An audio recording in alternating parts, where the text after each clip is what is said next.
अस्सलाम वालेकुम dear students. Sale tax की प्रॉब्लम नंबर 9।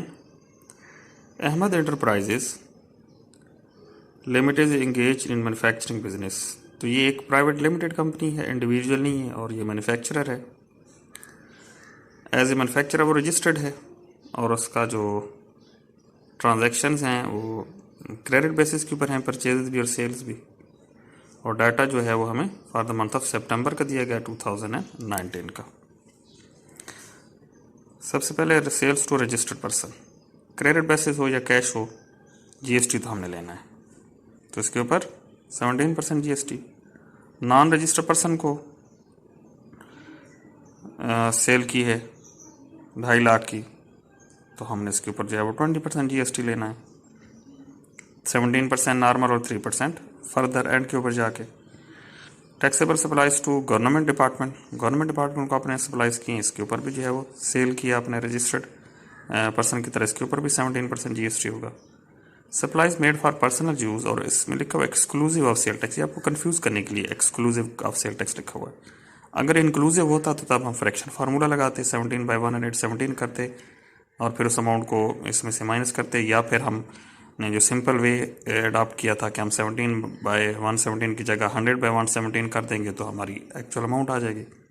तो बहरहाल यहाँ पर वो फार्मूला इस वजह से नहीं लगेगा क्योंकि यहाँ लिखा हुआ है एक्सक्लूसिव ऑफ सेल टैक्स। अगर इंक्लूसिव लिखा हुआ होता, इंक्लूसिव का मतलब शामिल है, तो फिर फ्रैक्शन फार्मूला लगता।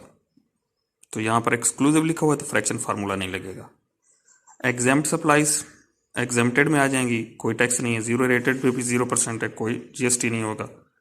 Advance payment received in respect of taxable supply, आपने एडवांस पेमेंट वसूल की हुई है और सप्लाईज आपने बाद में करनी, सेल बाद में करनी, लेकिन चूंकि पेमेंट ले चुके हैं इस वजह से इसके ऊपर जो है वो इसको सेल कंसिडर किया जाएगा, उसके ऊपर जीएसटी। नेक्स्ट आपके पास goods pledged with bank were disposed of by bank in auction for satisfaction of date.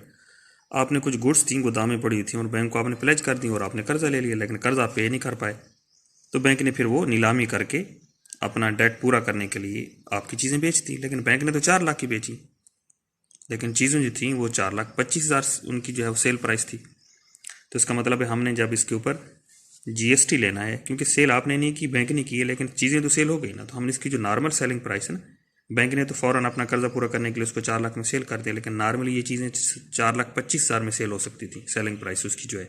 तो हमने 4,25,000 के ऊपर जीएसटी लेना है। फिर उसके बाद आपका इनपुट टैक्स से रिलेटेड डाटा स्टार्ट हो रहा है, यानी परचेजेस से related. Taxable purchases, taxable purchases from registered person है 5 लाख की, लेकिन आपके पास जो इन्वाइसेज हैं ना 1 लाख की, वो तो हैं फेक या कमर्शियल इन्वाइसेज हैं, और जो टैक्स इन्वाइसेज हैं वो 4 लाख की अवेलेबल हैं। तो 5 लाख की चीज़ें खरीदी हैं, टैक्स इन्वाइसेज 4 लाख की अवेलेबल हैं, तो जो इनपुट टैक्स होगा वो हम 4 लाख पे लेंगे, क्योंकि 4 लाख की तो हमारे पास टैक्स वाली रसीदें मौजूद हैं। 1 लाख की टैक्स वाली रसीदें नहीं, आम रसीदें हैं, उसके ऊपर इनपुट टैक्स नहीं मिलता। तो 4 लाख की टैक्स इन्वाइसेज हैं, तो इसके ऊपर हमने 4 लाख के ऊपर 17% इनपुट टैक्स लेना है। Purchase of raw material use in taxable and exempt supplies, ये वही वाला कॉन्सेप्ट है जो क्वेश्चन नंबर 5 में गालबन हमने किया था।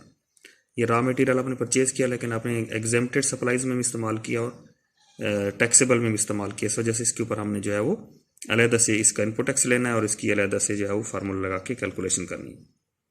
Purchase of furniture and fixer for office use, ये आपकी जो है वो फर्नीचर एंड फिक्सर आपने ऑफिस यूज़ के लिए खरीदा है, ये आपके ऑफिस इक्विपमेंट में आ जाता है और इसके ऊपर कोई इनपुट टैक्स नहीं है। फिक्स एसेट आपने परचेज किया, acquisition of fix asset from non registered person, non registered person से खरीदा है, इस वजह से इसके ऊपर इनपुट टैक्स नहीं होगा। अगर यही फिक्स एसेट आपने रजिस्टर्ड पर्सन से खरीदा होता तो फिर 17% इसके ऊपर इनपुट टैक्स होता। लेकिन चूंकि ये बिजनेस जो है वो इंडिविजुअल का नहीं, कंपनी का है, तो आप ये जो नॉन रजिस्टर्ड से आप चीज़ें खरीदते हैं इसके ऊपर एक तो इनपुट टैक्स नहीं होता, और अगर आप कंपनी हैं तो फिर आप विद होल्डिंग एजेंट भी होते हैं, तो आप फिर 5% जो है वो इसका टैक्स अपने पास रोक लेते हैं और फिर गवर्नमेंट को पे करते हैं। तो इस वजह से हमने नॉन रजिस्टर्ड पर्सन से चूंकि फिक्स एसेट खरीदा और हम चूंकि खुद कंपनी है तो हम विद होल्डिंग एजेंट भी हैं, तो इसके ऊपर हमने फर्दर टैक्स जो है वो 5% विद होल्डिंग टैक्स भी इसके ऊपर लेना है। इंपोर्टेड टैक्स गुड्स, आपने चीज़ें इंपोर्ट की हैं लेकिन bill of entry is not available. आप बिल ऑफ एंट्री को समझ लें कि ये भी एक टैक्स इनवाइस की तरह है, कि ये भी एक रसीद है, और जब आपके पास बिल ऑफ एंट्री नहीं है तो आपके पास इसका मतलब इसकी ओरिजिनल रिसीट नहीं है। तो इस वजह से इंपोर्ट तो आपने की है लेकिन आपके पास बिल ऑफ एंट्री नहीं है, जिसकी वजह से इसके ऊपर इनपुट टैक्स हम नहीं लेंगे। उसके बाद है purchase of office printed stationery from registered supplier. अगर आप स्टेशनरी परचेज करेंगे तो उसके ऊपर इनपुट टैक्स हमने लेना है। ऑफिस इक्विपमेंट के ऊपर इनपुट टैक्स नहीं है, जो ऊपर हमने डिस्कस किया है, लेकिन अगर आप स्टेशनरी परचेज करेंगे तो इसके ऊपर इनपुट टैक्स जो है वो लिया जाएगा। यानी जो आपने 1 लाख के ऑफिस प्रिंटेड स्टेशनरी खरीदी, इसके ऊपर इनपुट टैक्स हम लेंगे 17%।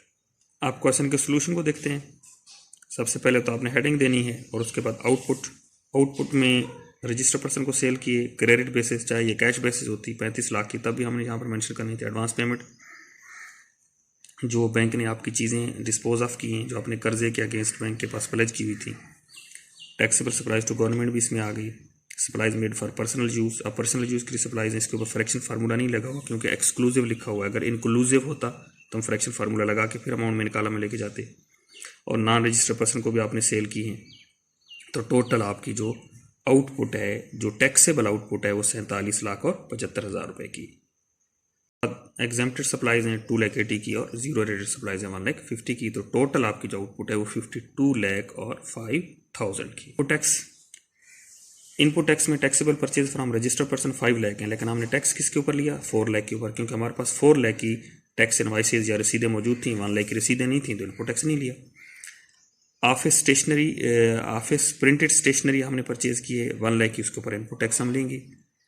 इंपोर्टेड टैक्स गुड्स के ऊपर भी इनपुट टैक्स हमने लेना था 1,30,000 के ऊपर, लेकिन चूंकि उसकी बिल ऑफ एंट्री या रसीदें नहीं है तो इस वजह से हम उसके ऊपर इनपुट टैक्स नहीं लेंगे। और जो हमने फर्नीचर एंड फिक्सर खरीदा है, जिस तरह पिछले क्वेश्चन में था, हमने ऑफिस इक्विपमेंट खरीदी थी, वो भी फर्नीचर एंड फिक्सर में आ जाता है। तो ऑफिस इक्विपमेंट हो या फर्नीचर एंड फिक्सर हो, उसके ऊपर कोई इनपुट टैक्स नहीं है। तो आपका जो टोटल इनपुट टैक्स है जो टैक्सेबल परचेज के ऊपर है वो 85,000 का है।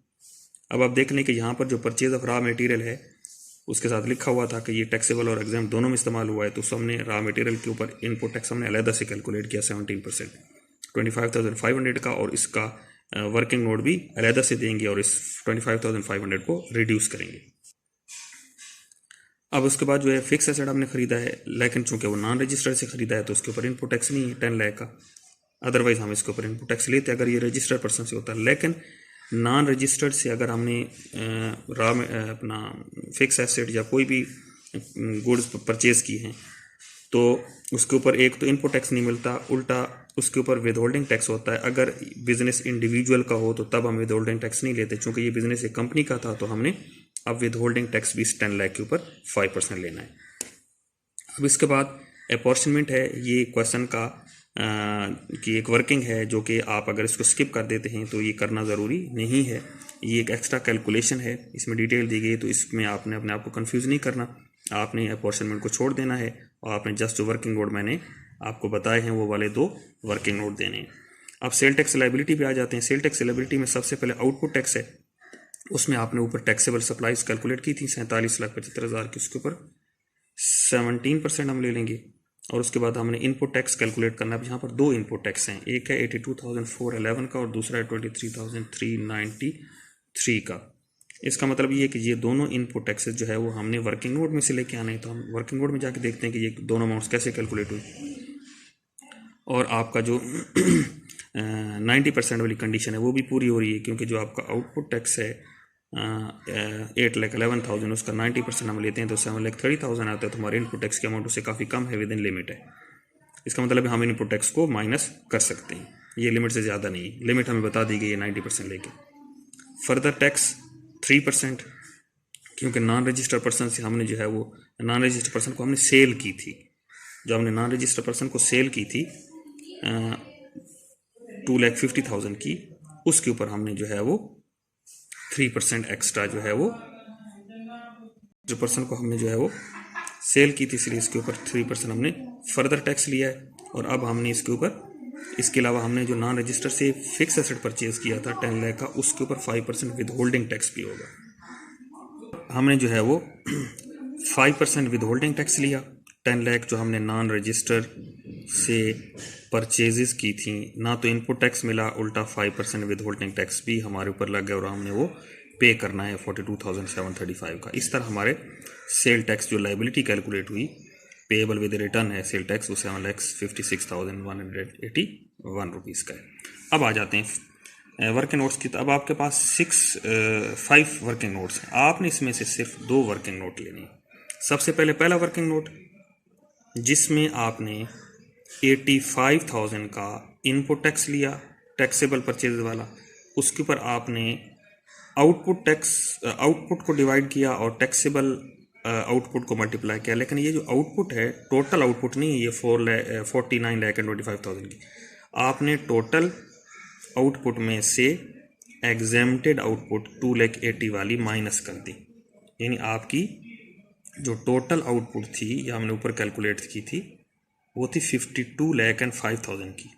इसमें से आपने 2,80,000 को यहाँ माइनस कर दिया फार्मूले में, ठीक है। तो वो 49,25,000 आ गया। उसको डिवाइड किया, क्योंकि ये जो 85,000 है इसमें वो वाला इनपुट टैक्स नहीं है जो रॉ मटेरियल वाला है, तो फिर नीचे हमने एग्जेम्प्टेड सप्लाईज को टोटल आउटपुट में से माइनस कर देना है। तो ये पहला वर्किंग नोट आपने सॉल्व करना है। उसके बाद आपने तीसरा वर्किंग नोट सॉल्व करना है। तीसरे वर्किंग नोट में वो इनपुट टैक्स है जो आपका रॉ मटेरियल के ऊपर था, और आपने 25,500 वो वाला इनपुट टैक्स लिया, डिवाइड किया आपने टोटल आउटपुट। अब इस टोटल आउटपुट में से आपने एग्जेम्प्टेड वाली 2,80,000 माइनस नहीं की है, और आपने मल्टीप्लाई किया 47,75,000 यानी टैक्सेबल आउटपुट को। टैक्सेबल आउटपुट मल्टीप्लाई हो रही है, टोटल आउटपुट डिवाइड हो रही है, और 25,000 इनपुट टैक्स कौन से वाला है, रॉ मटेरियल वाला है। तो ये तीसरा वर्किंग नोट आपने करना है, और पहला वर्किंग नोट आपने करना है। तो तीसरे और पहले वर्किंग नोट से आपके पास 2 इनपुट टैक्स आ जाएंगे। 23,393 का इनपुट टैक्स आ जाएगा, 82,411 का इनपुट टैक्स आ जाएगा। तो ये इनपुट टैक्स हमने जो ऊपर लिए थे ये वही वाले वर्किंग नोट वाले इनपुट टैक्स हैं, लेस इनपुट टैक्स 82,411 और 23,393। ये दोनों इनपुट टैक्स हम माइनस कर देंगे।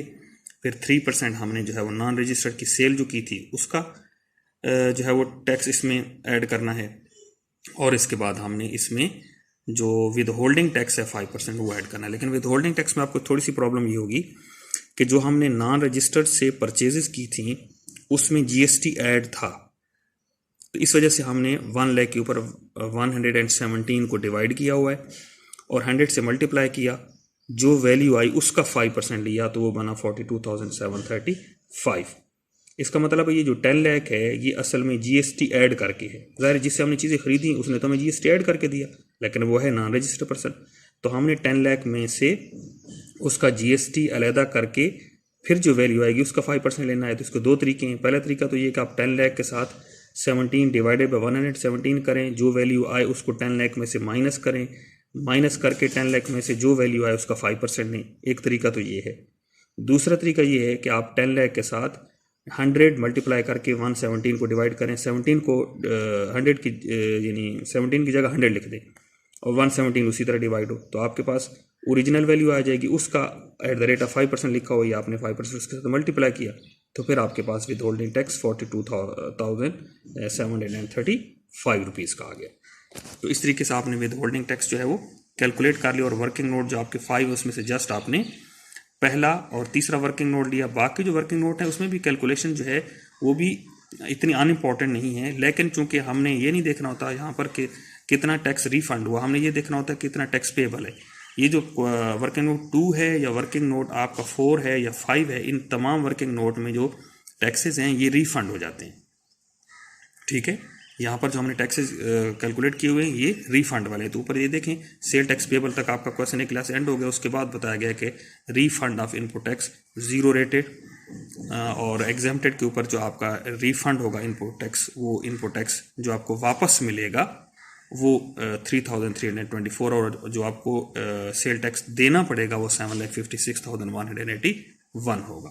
तो इस वजह से आपने पहला और तीसरा वर्किंग नोट सॉल्व करके अपनी सेल टैक्स पेबल की जो लायबिलिटी है वो कैलकुलेट कर लेनी है।